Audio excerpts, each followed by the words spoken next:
ફરી એક પુરુષ છે તે સ્ત્રી સમક્ષ હારી જાય છે। અવારનવાર આપણે ઘટનાઓ સાંભળીએ છીએ કે સ્ત્રીથી હારીને પુરુષ પોતાની જાતને સાચું સાબિત ન કરી શકે એટલે આત્મહત્યા કરે છે। આ કેસમાં વધારો થયો છે। સૌથી પહેલા અતુલ, ત્યારબાદ માનવ, નિશાંત અને હવે સુરતનો જયદીપ સ્ત્રી સમક્ષ હારી ગયો અને આત્મહત્યા કરી છે। તે પહેલા એક વિડીયો પણ બનાવ્યો છે, સુસાઇડ નોટ પણ મળી છે અને આ સુસાઇડ નોટમાં તેની પત્ની છે તે આરોપી હોવાનું સામે આવ્યું છે।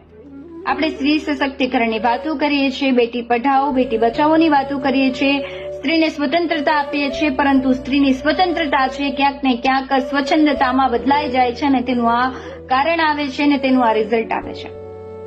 સ્ત્રી છે જ્યારે લગ્ન કરે છે ત્યારે સ્ત્રી અને પુરુષ એકબીજાને હંમેશા સાથ આપવાની વાત કરે છે, વચનો આપે છે, પરંતુ આ વચનો છે તે અહીંયા નિભાવતી નથી।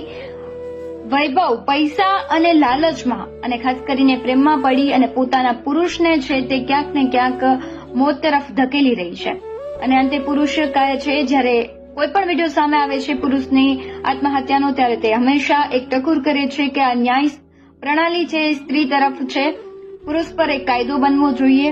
આ હું નથી કહેતી, આ એ દરેક જે અત્યાર સુધીના જેમણે આત્મહત્યા કરી છે સ્ત્રીથી કંટાળીને એ લોકો કહી રહ્યા છે અને જે ઘટનાઓ દિવસે ને દિવસે વધી રહી છે તેને લઈને તમારું શું કહેવું છે તે કમેન્ટ કરી જરૂરથી બતાવજો।